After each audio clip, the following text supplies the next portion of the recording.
every person is a different person, and every real estate company has a different culture and personality.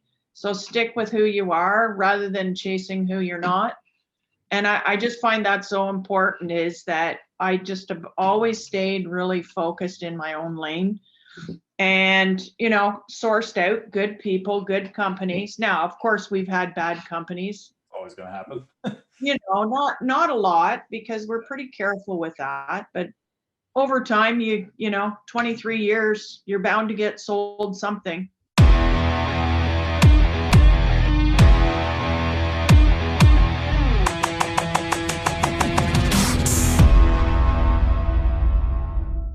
Welcome to the latest episode of Over a Pint. Excited for this episode because we have Tracy Arnett from Ottawa.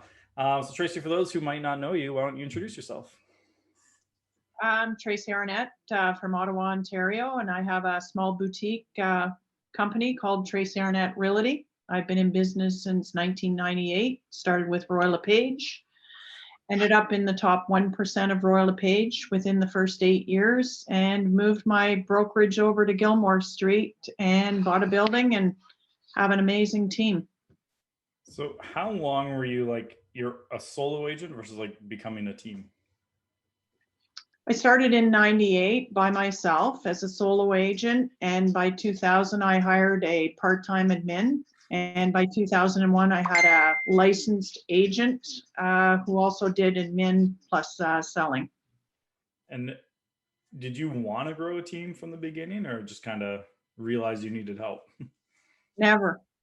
I left customs where I had a great career, and I left in 98. I wanted to be twice as happy and make half the amount of money, which at that time I was making $52,000 a year. So wanted to make $26,000 a year and be happy.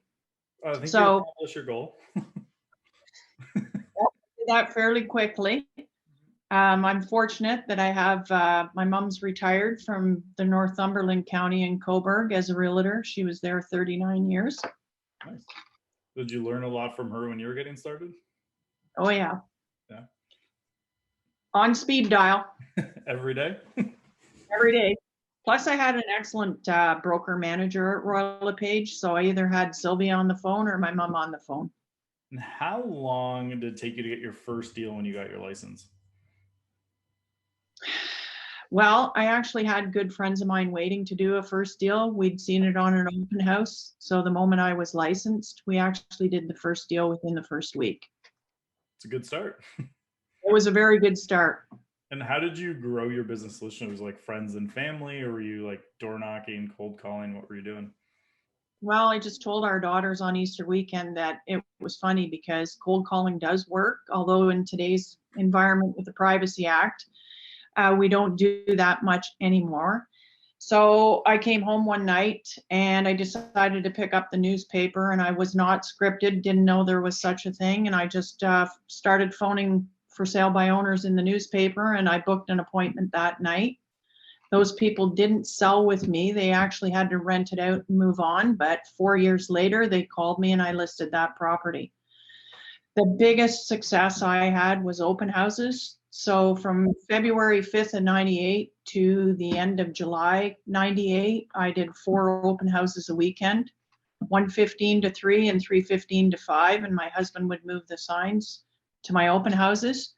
Yeah. And quite frankly, I've never looked back. And what were you doing at open houses to get business? Because I know a lot of agents do them, but then they don't necessarily get business from it. And I meet a lot of agents who do it, have a system, and get inundated with leads. So I'm a farm girl, and we had a fresh fruit and vegetable garden. So I was well versed with dealing with people that I didn't know. So that was easy. And secondly, I started, my first career was with Customs on the border as a line agent, customs officer. So I was used to dealing with people. So I was just gravitated and attracted towards people and curious to know about who they were and what they were up to. One of the biggest things I did is I read a book, and her name was Danielle Kennedy. She was a single mom with 5 kids. I don't even recall what the book was, but I can tell you I did everything she said to do. Yeah. So box of chocolates, and I'd have my feature sheets. I wasn't as stressed about getting people to sign in as much as take a chocolate, take a feature sheet, take a walk around and ask me any questions. One of the biggest factors was I always knew everything about the house, because obviously they weren't my listings, but I was very in tune with what the house had to offer, dates for the roof and the furnace and all of that good stuff.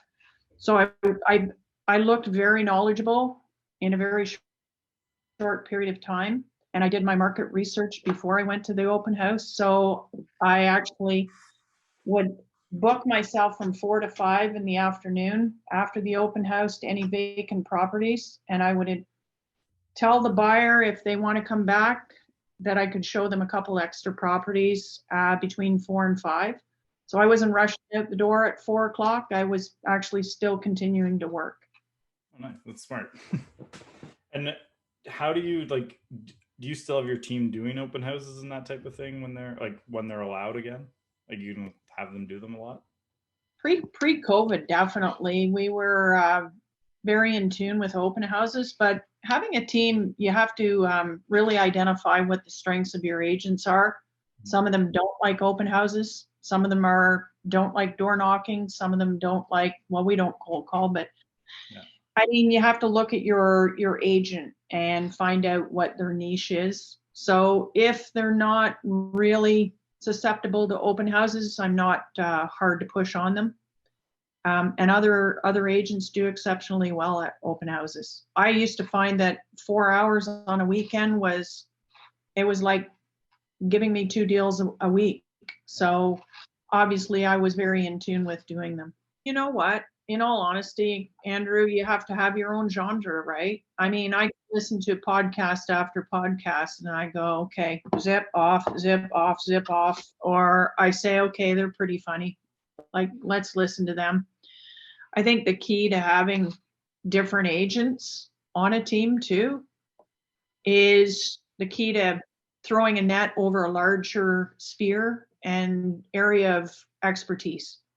So when I was selling, it was very much focused in the downtown core, and I was known in the downtown core. And now I have 8 agents and we're spread across the city, which gives us a whole different feel and look, but we're still, we're still in the top 3 every year of the downtown core. And how do you recruit people to your team? Like, what is that? Because this, I know for a lot of team leaders, a big struggle for them is like finding the right people to join. How do you go about that? That's a good question. People find me. If you live downtown, you probably would call me for an interview. Some of my team members have been past clients. Some of them, like Jake Prescott, has come off the street after university, wanted to be a real estate agent. His dad told him to interview the top 3 agents in the city, go and work for them for basically free, and get your coaching and tutoring done by somebody who's already done it. So Jake's been with me 11 years. Like, do you have a lot of turnover on your team? That's another good question. You're always going to have turnover for one reason or another. Yeah. So agents begin to find their own wings and find their own breath and feel that they need to have their own brand, are obviously going to leave and move on and become their own brand and their own self. We've had other people that have moved out of town, obviously, and that's part of your turnover if another spouse moves. And the other turnover is, it's not a good fit within the culture of the brokerage. And it's a mutual decision where they leave or we ask them to leave. I'm curious what your opinion on, because I know you coach other agents, you have your own team, you've been in the industry a while. If you had someone who's, say they were doing a couple $100,000 in income a year, but it was just them, where do you think someone should take the hiring, probably go admin, or a couple admin, should they go straight to like someone with a license to help them? Like, how would you recommend they kind of grow their team from like when they're just them at the beginning?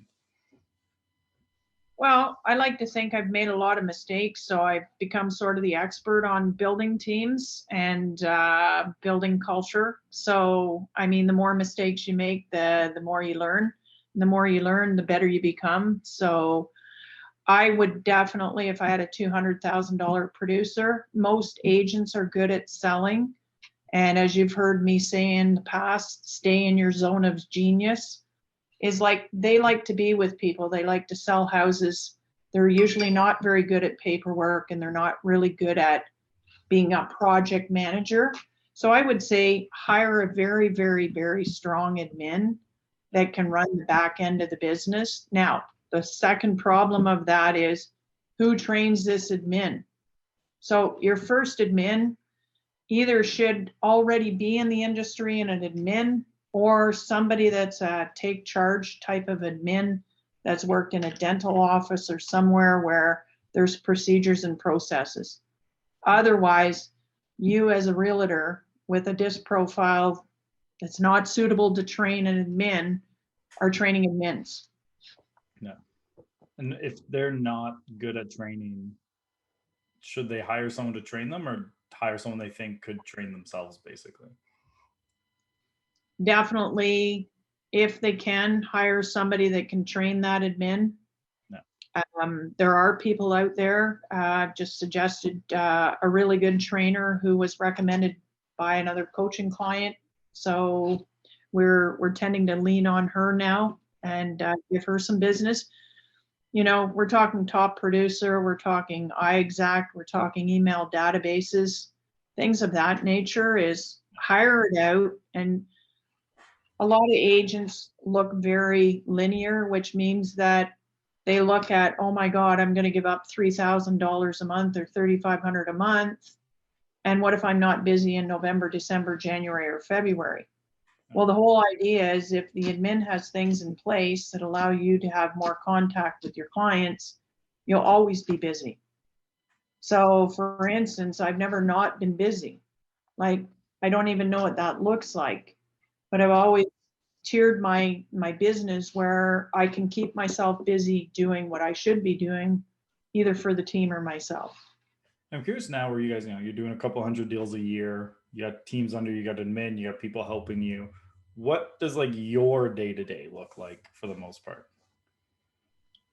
Well, right now I have like not a lot of coaching clients. At one point I was up to 15 coaching clients, and that was 15 hours a week, which sounds like it's an easy day. You know, you just sit there and talk to agents and that. It's a very emotional, draining type of business that coaching is. So my day looks like 5 or 6 a.m., couple, 2 or 3 coaching calls, and making sure the office is running back home or wherever I am. I can be in, well, pre-COVID, I could be in Spain or Germany or Italy or somewhere. Staying in touch with my agents, and it's a day that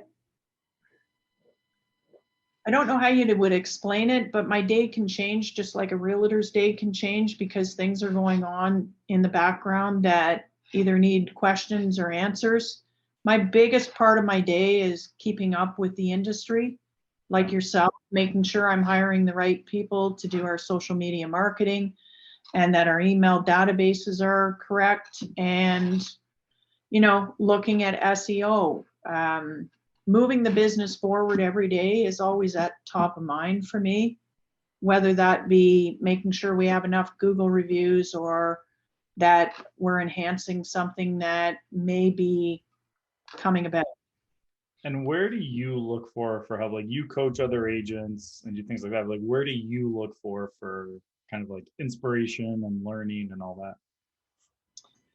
Well, for a long time, I got inspiration through books, which is very lonely, actually. So I was recommended by a good client of mine who's a very smart businessman to hire Alex Sharfin. So I'm on a program right now. It's with Alex Sharfin and his team, and it's building out the strategic plan over the next 5 years. and making sure that we're focused on what our culture is, where we think we're going and how we're going to get there, and doing them in 90-day steps rather than looking at the whole big picture and getting very frustrated and confused. And a lot of noise this day. As you know, Andrew, there's tons of noise out there. You know, people want to sell you stuff. And I think I've got a good handle on where we're at and where we want to go. And it's just having really good guidance to get you there. And what, like, for you doing it, because like you would have a lot of different challenges than like, you know, a solo agent or like, you know, an agent with an admin. Like, what are the main challenges like you face in your business? That's a good question, because I was on a CREA board or a committee for broker managers. And they were doing a roundtable and they said, what keeps you up at night? And I was the first to answer. And I was like, oh my God, all these big heavy hitters in there. Like we had the owner of Redfin, we had Sotheby's, we had Royal LePage, Remax. They had a whole genre of really high hitting people. And I literally said, nothing keeps me up at night, because, and I believe because we keep it in a boutique sense and we know who we are, and culturally we know where we fit into the puzzle. Yeah. I try not to look out too many windows in order to compare myself to the bigger brokerages or the different business models, because we all serve a purpose. Like we really do. We need all these genres in real estate in order to have like this really unique bunch of people that we get to work with. So challenges, I would say, just putting too much pressure on myself to do, you know, a level of expertise that sometimes I feel I'm out of my comfort zone would be my answer. I'm always curious for agents who have had a really good career. If you had to, for whatever reason, leave Ottawa today, and because we were talking about it before the show, you had to move to Calgary, for example. Mhm. What would your first year in Calgary look like as an agent starting from scratch? Like I'm 35 years or old, or I'm 58 years old. Do I have to start over at 58 or 35? We'll say somewhere in the middle. You want to have a good career. Oh my God, I don't want to start over. It was fun. I'm one of these people, is like, as I went through, it's like raising kids, and you have two young kids and I have kids that are 26 and 27. I've enjoyed every stage of their life from A to Z. And I think as you go through your career as a realtor and a broker and a manager and a leader and a coach and everything, it's all exciting. But for me, I like to turn the page and I like to like push myself one more level. If I went into Calgary today, I would find a niche market that where I was living. I like downtown old houses. And if I was 45 popping into a new market, at that age, I would probably hook on to the top agents in that area. It's hard with COVID right now for realtors getting started in the business. I have a daughter that's starting in Calgary with Remax with a really good team. And we're really excited for her, because I told her there's no sense of moving from that team ever, because they have a niche market. They've got a good brokerage. They've got a good culture. For me, I just wouldn't want to start over at 45. At 35, if you boomed me into that city, then, you know, guns would be blazing. I always joke with my wife that we have two kids now, and we were seeing the end of the tunnel of like diapers are done, or like right now, as long as like they're within earshot, we can, for the Yeah. most part, just like let them do their thing if they want to play on their own.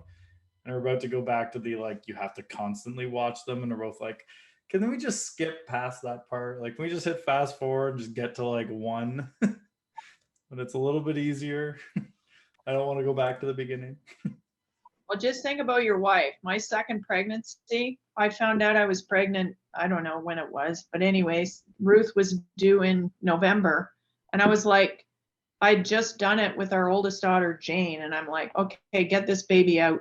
Yeah. Like, I don't want to be pregnant. I just want to get the baby out, and we know exactly what to do. Now, as you know, Andrew, you've had one daughter and two daughters. They're not the same. Oh yeah. We had good baby first, not so good second. We were the opposite. Our first one had colic, and yeah, it was what we did. And it was like one night, it was like 3 a.m. My wife turned to me. She's like, Andrew, I can't keep doing this. Like, you have to do something. Like, Yeah. I don't know what you have to do, but you have to do something. And I started Googling and actually found a woman who is a professional baby sleep coach. Oh, And at wow. the time, I didn't even know that existed. And she was charging $500. And I was like, at this point, even if it's worth a shot. It's like yeah, whatever, $500. I'll try it. By the third night of her coaching, asleep within 15 minutes and went 12 hours through the night. And I'm like, I would have given you $5,000 if I had known that that's what was happening. Like, Well, our first one was through the night from hospital home. And at 8 months, we took her to a specialist because I was going to baby groups and library groups, and all these mothers were talking about sleep deprivation. And I was going, there's something wrong with our child. Yeah. And the pediatrician said to us, she was a big girl, they said, she's bored and she's fed. That's it. She's happy. And to this day, she still likes her 10-hour sleep. We brought Ruth home. She was like screaming. And that's how we were for 3 months. It's like, oh my God. Yeah, I'm curious to see which one we get with the third, but I'm not hesitating on that sleep coach. We're going it. Yeah, I'm not like but she says like you can't really sleep train until about the 6-month mark. So we've both just kind of been like, all right, so the first 6 months are gonna suck, but like 5 months I'm getting that contract signed, and we're getting this done. I bet you $100 he'll be as placid can be, and your daughters will play with him all day like a doll, and then he'll sleep at night. That's the dream. Dream child. He'll be spoiled. Oh yeah. Well, it's funny now. We were joking. Now there's a boy. We got to start getting clothes because otherwise that boy's gonna be wearing a lot of pink. I mean, he's gonna end up wearing pink no matter what. Like they're gonna want to paint his nails and. Oh yeah. Pretty funny. I'm looking forward to it. They're going to get into his feminine side. He's going to be a good husband or a good partner down the road because he'll have a feminine side to him. Yeah. That's a joke. One of my best friends, that's his family, is like he has 2 older sisters and then him. And he's always been like, if I had to let any of my friends date my sister, it would have been him.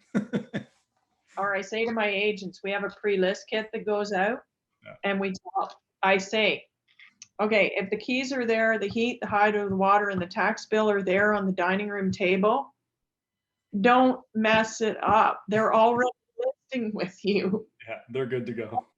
Don't sit there and talk your way out of the list.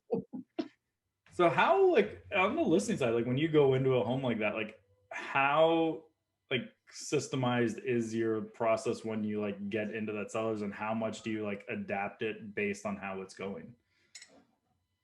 Well, for many years, I was the sole listing agent in my office, and the agents were buyer agents. So I would do about 320 CMAs a year, or appraisals, or house visits. And obviously, as a realtor, you have to be a chameleon, because if you've got a doctor or an accountant or a lawyer that has a notepad out and they want to do question answer, you have to be comfortable with that.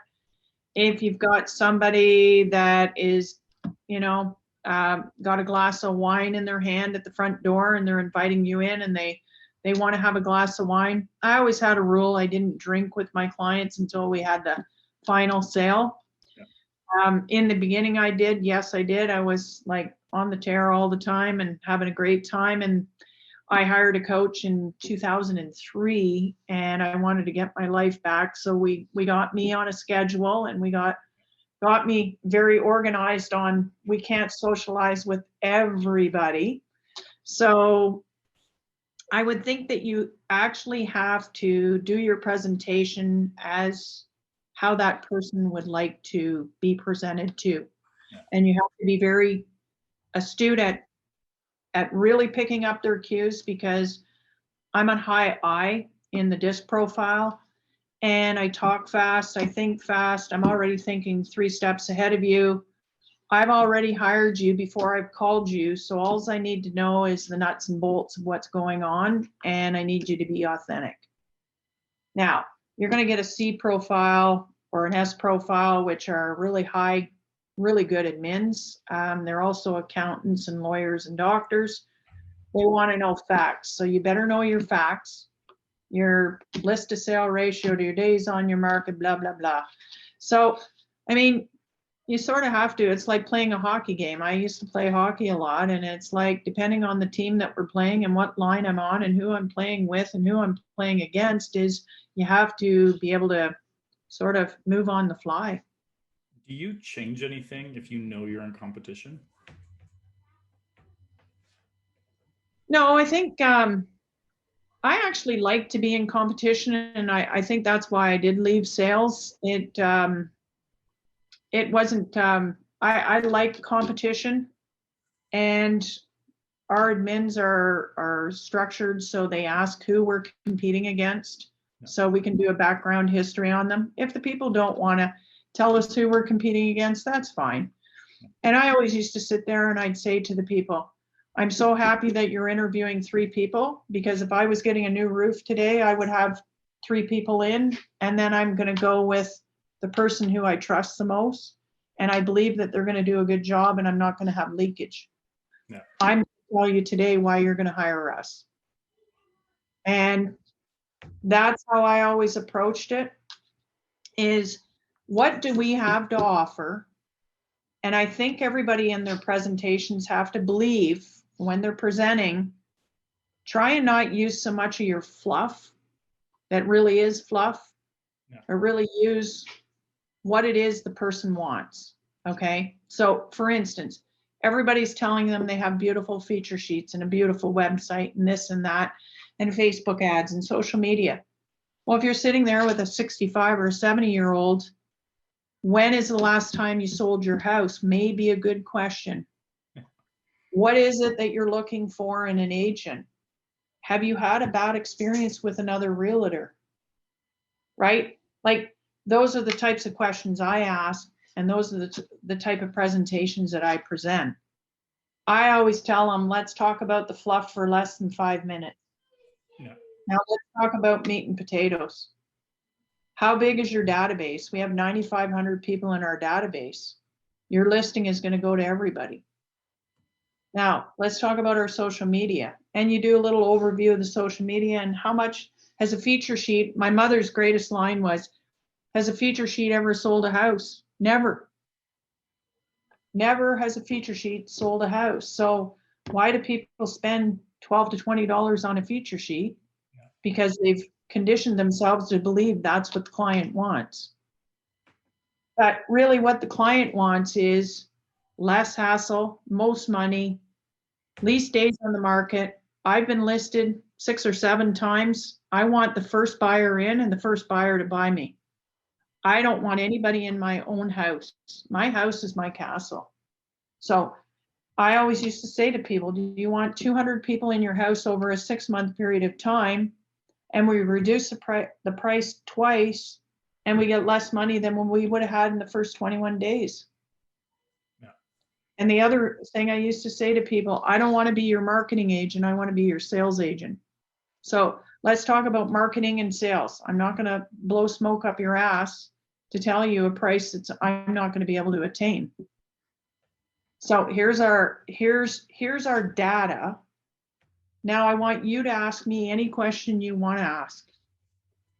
Because I said, a lot of people are going to say, working with a team, you're not working with Tracy, or you're not working.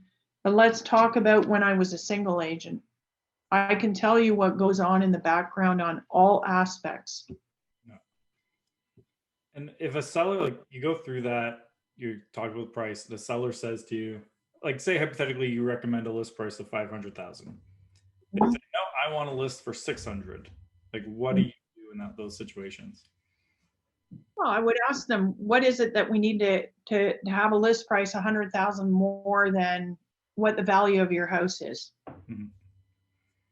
So then we open up the conversation to, well, I need to pay off $400,000 worth of mortgage, and I want 100,000, and I want to go buy a sailboat. Yeah. Okay. So I would go through a series of questions that would really analyze the reasoning behind.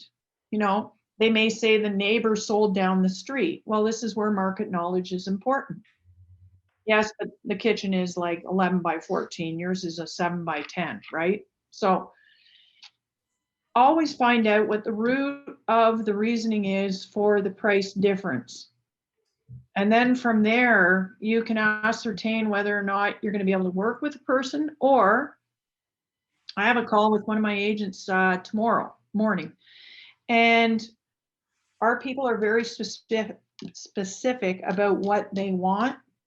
Whether we can attain it or not, after my call, I'll be able to say, maybe we should wait till the market meets your price, and then we can do what you want to do. Right? Or maybe you show them a different solution to the problem that they think they have that may not be a problem. A lot of times with housing is they've over leveraged it, or there's a reason why they're moving, obviously, right? The call comes in, why are you moving? And there's a good question. Why are people moving? What possesses them to pick up a call, phone an agent, or phone 3 agents or 5 agents, and invite them all into their private kingdom? There's got to be a reason. So you need to find out what the reason is to motivate them to move. And then from there, you can sit and have a normal adult conversation about, I'd really like to help you. However, this may not be the time to move.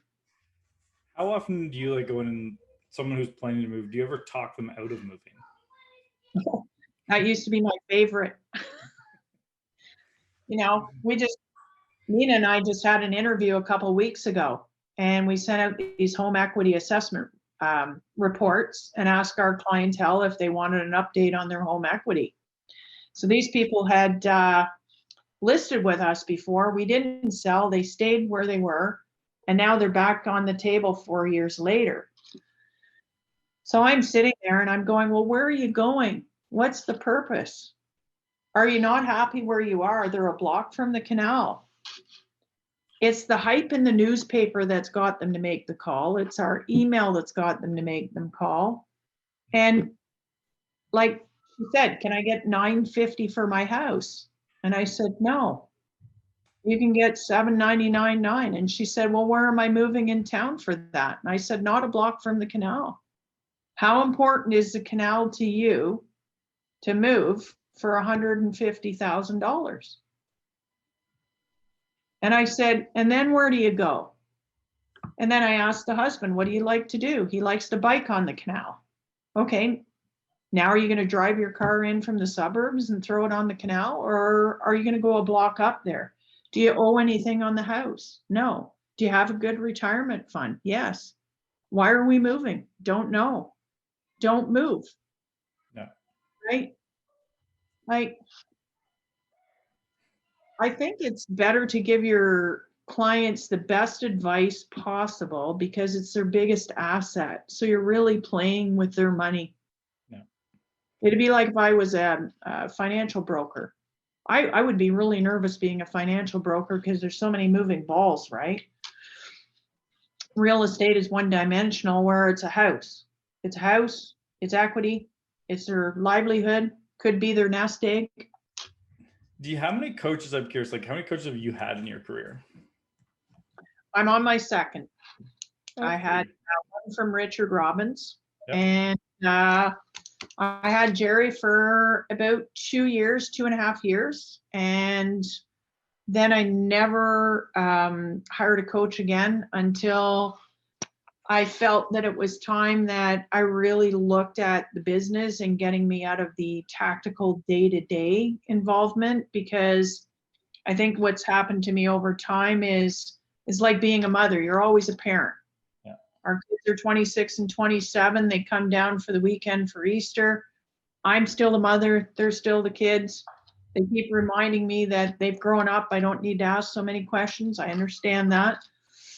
And it's almost like that, where I like to be in the day-to-day minutia of my company because it excites me. It gives me adrenaline, but it also takes away my visionary skills, which I like to think in the future. I actually get excited about the future. So I need to concentrate more on our future and vision rather than on my day-to-day. So with Sharfin, I feel that they're going to be able to take me out of the tactical times that I'm putting my fingers in the pot way too many times and get me to a different point where I need to be. And have you done the like perfect day exercise? Perfect day exercise? No, but they had me do 2 weeks of what I do every day, every 15 minutes. Yeah, I've tried that one, but I did not enjoy it. After a couple days, I literally looked at it and I said, I'm either doing family time, self-care, or tactical, and no visionary. Other than like, okay, what do I need to do in marketing, which is still tactical because it's day to day, right? Yeah.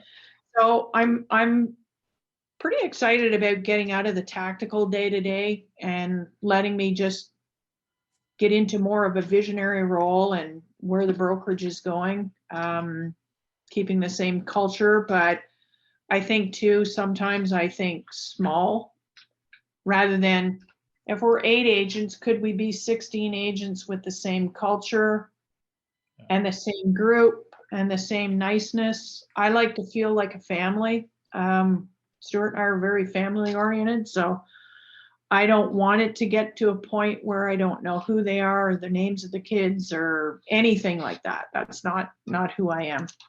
And you tracked every 15 minutes for a couple of weeks. Did you find any surprises in there? I find I do a lot of family time, which is good because if I dial back to 2003, when I hired the coach to get me home more, I was like probably 90% tactical, 5% family time, and 5% self-care, which was basically the gym, right? Now I'm like, okay, we've got dogs, we like to hike, I like to golf, I like to boat, I like to fish, but my mind is always going. So my feet hit the ground at 5 or 6 in the morning, and I still love real estate. I love my agents. I love our company. I just find that I need to really dial myself back to, my agents are great because, and the admins too, they basically run me, which I should allow them to run me more. But yeah, I'm excited about visionary time. Yeah. Is it Gino Wickman? Have you read his book where it's like the visionary and the integrator? No, I haven't. So I think it's, I gave it to my brother, so I don't have it with me. I think it's called Traction.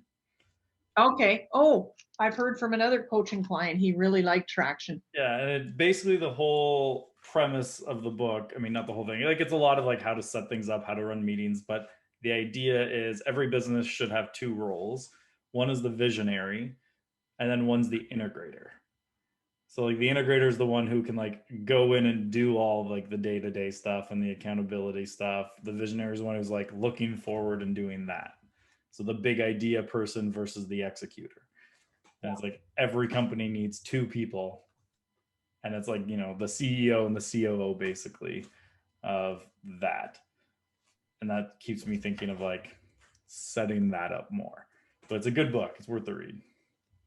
Well, and that's what Sharfin professes too with the Billionaire Code, is that we're at a point now where we need a very strong day-to-day operational manager that's going to execute everything that's coming out of my brain in segments the way I see it, and that can drill it down and building your team model where you have your team leaders within your brokerage and come down. So we've just done a really cool exercise with an org chart, and my org chart looked like a very bad kindergarten drawing because it's like, who does that? Oh yeah, that goes here, this goes there.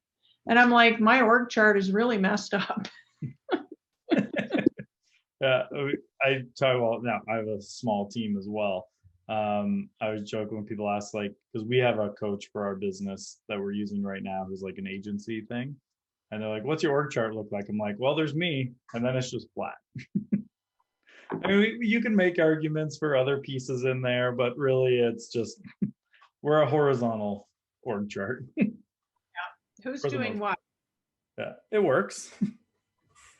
Well, I mean, I believe in growth is you have to have all these faults and missteps and side steps and that road and this road until you really can see the path. And it's hard to explain to people because like I coach a lot of teams and it's the same noise all the time. They're not doing this or they're not doing that. And it's like, yeah, but it all comes, excuse me, back to the leader, right? That's what I always say. Like everything at the end of the day is my fault. So, and having big shoulders to come back every day, and you really don't have anybody to really talk or bounce things off because you don't want to look vulnerable to your team. Yeah. But you do know that, you know, things need to be better, or how do I get them better? Or, and that's why I said, you know, reading books and that is very lonely, but it depends on how you absorb and learn and what's best. I learn by writing. So, you know, I have all these notebooks with stuff written in them, but it all implants in here. That's what I found very important for me the last couple of years is mastermind groups for like the lonely side of just finding other kind of marketers in similar situations, ideally all who are actually ahead of me, Yeah. that I can just bounce things off and like even just celebrate wins with, right? Like doing things like that and seeing what they're up to. Maybe there's ways to adapt it, but I love mastermind communities. Like they're one of my favorite pieces in there. Well, a great my mom gave us is if you're the smartest person in the room, get out of the room and move on. Yeah. Right. So I'm so fortunate. I always say to people, I'm so fortunate. Everybody in my office, in my opinion, is smarter than me. So it's like, okay, Glenn, what do you have to offer? Ashley, what do you have to offer? Galia, what do you have to offer? Joanne, what do you have to offer? Right? Because they're like, it's like I'm a sponge. So I take everything in and then I've always had these yellow pads where I've worked off of. And it's like, it's like I'm writing all the time and I'm going, okay, need to do that. Or how do I improve that? Or where do I go for that? Or who do I look for that leadership? Right. But I love notepads and post-it notes right over there. Use them regularly. well, and I mean, sometimes like I write things so it sticks in my mind. And some people, they're auditorial, so it sticks in their mind. And I've learned over the period of time with my agents how each one of them learns, or tried to, anyways, because it's harder.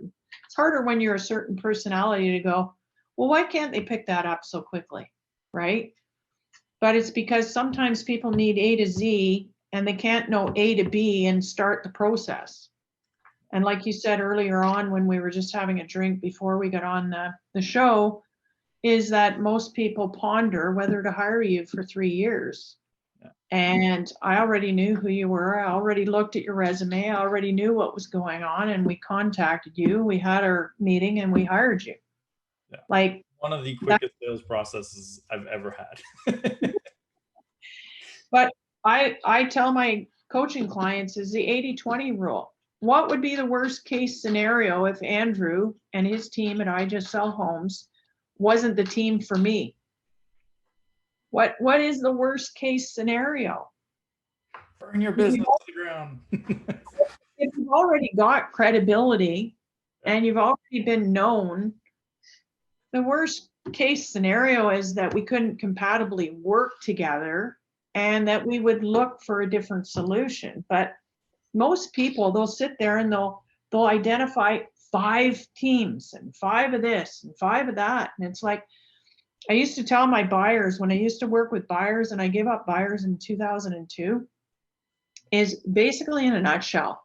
If you looked at 12 houses, and I've had a 2-hour interview before we went out to look at properties, and I've done my homework, and you looked at 12 houses and you don't buy one, I haven't done my job, because now I'm confusing you. Because you don't know if you're looking at a suburb house or a downtown house, or so doing your homework before you make the calls, just make a decision. 80-20 rule. Agreed. People go, and I've paid good money on some things, and I had to tell my team, I just blew $8,000 on a thing and it didn't work. Oh, well, move on. I've done that too. And people are still, pondering whether or not to do it. So when I'm coaching agents and they have teams, like this morning I had a team coaching call. They sent me 3 disc profiles of 3 possible agents. I said, hire all 3. Their first question was, well, how can we hire all 3 when we don't have enough leads, or we may not have enough leads in the fall? And I said, well, then figure out how to get more leads. And I said, if you have really good buyer agents or agents that have a database and we've got systems in place, we're growing a business. We're not sitting there wondering whether or not to hire 1 out of 3 or 2 out of 3. Hire all 3. Yeah. What if 2 of them work out? 1 goes. What if 1 of them works out? 2 of them go. Is that so bad? Yeah. Well, the next question was, well, we're worried because we have to take our time training them. I said, okay, well, we all worked at McDonald's. We all worked at 7-Eleven. People have to invest in your time and train. Do you have a specific onboarding process for your team? Like when you bring someone new, is it set how you bring them on? Oh, that's a very good question, Andrew. That is actually on our first course of action with Sharfin. Yeah. Our first 30 days is doing an onboarding of a new agent or a new admin. We do not have that. It's been sort of like the wild, wild west when you arrive at my office. Here's your cards, here's your sign, here's a bunch of people that can help you. Let's get out there and do business. It was easier when the office was open, and things were a lot different. Now I think, in my opinion, certain disc profiles need certain type of onboarding. My type was, I walked into Royal LePage, they gave me an office by the toilet so I could listen to everybody go at the bathroom all day, and a telephone, right? That was it. I was one of the first people to go out and buy a laptop, which I think I paid $72 a month for 4 years. The thing had blown up by the time I had paid it off on a lease, because I didn't want to sit out in the pit and wait for a computer, so I bought my own. Nobody taught me anything. That was onboarding at Royal LePage at the time. Now I know at Royal LePage now they have a 10 or a 15 or a 20-week program, and that's great. At Tracy Arnett Realty, we're still fly by the seat of your ass and fire. That's where we've had to, like, we're onboarding someone new on Monday. It's Friday when we're filming this for people who are not, because you're not watching this live. We had one, and my old process used to be, whenever we brought someone on, because we're remote, is I would bring them to Newmarket, put them up in a hotel or an Airbnb, and then we'd spend basically 2 days together and in a room. Can't really do that anymore. And it's not fun to like spend 2 days, 8 hours a day on Zoom together. So I'm now back to like the half making it up as I go. So I'm also like, do I want to create a system when by the time I have it and there's new people coming on going through it, we can go back to the old way that I like. So we're kind of debating that for the next ones, but I loved before doing that, like bring them in, tell them the history of the company so they know how we got to where we are, and going through that process, then training them on it all, meeting the team. But now that doesn't work. Now it's so much different, and I'm really worried. We have an agent coming on. I'm not so much worried because she's already launched 2 successful businesses and sold them, so she's a self-starter. But She lives south of the city. We're all scattered all over the place, right?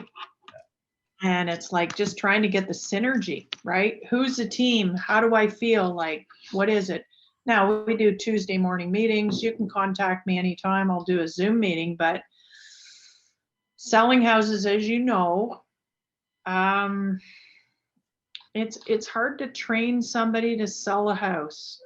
The only thing I say to people is keep the lines of communication open with your broker manager or your senior agents, and don't be afraid to ask the stupid question. I used to phone Sylvia Millen and go, okay, I have a stupid question of the hour, right?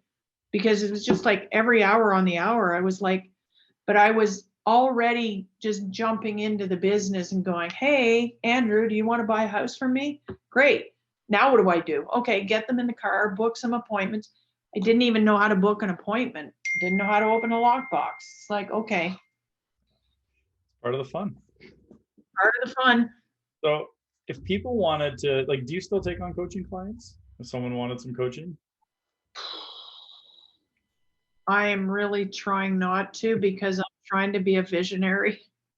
All right, so people, if you're watching, don't contact Tracy to have coaching. But if people just had questions or wanted to reach out to you, how would they get a hold of you? They can email me any time of the day. I take calls with agents all across Canada all the time. Just to talk real estate or do's and don'ts. Tracy at tracyarnett.com with no E in Tracy. And, or you can text me. No, I'm not even going to give out my cell number. That's a bad rule of mine. Fair. I have mine out there, and once in a while I'll regret it. Oh, yeah. Facebook, Facebook, Tracy Arnett Realty. Yep. Yeah. Great. Well, I really appreciate you coming on. I have to go and make dinner for my daughters. So I have to jump up, but really appreciate your time. This was fun. We'll have to do it again when we can do it in person. Exactly. Well, either in Ottawa or Newmarket or Thornhill. Newmarket. We'll do it in Ottawa because I like to come out to Ottawa from time to time because I went to school there, still have a lot of friends there. And I haven't seen them, but like one had a baby last March. And so he's one of, I guess, did a speech at his wedding, did all that. Haven't met his baby yet. Wow. So well, we're right downtown. So hopefully it'll be dissipating by the end of the year. Hope so. Or at least vaccinated and all that, and we'll be good to go. We'll chat soon. Thanks, Andrew. Take care. Have a great Friday. Bye.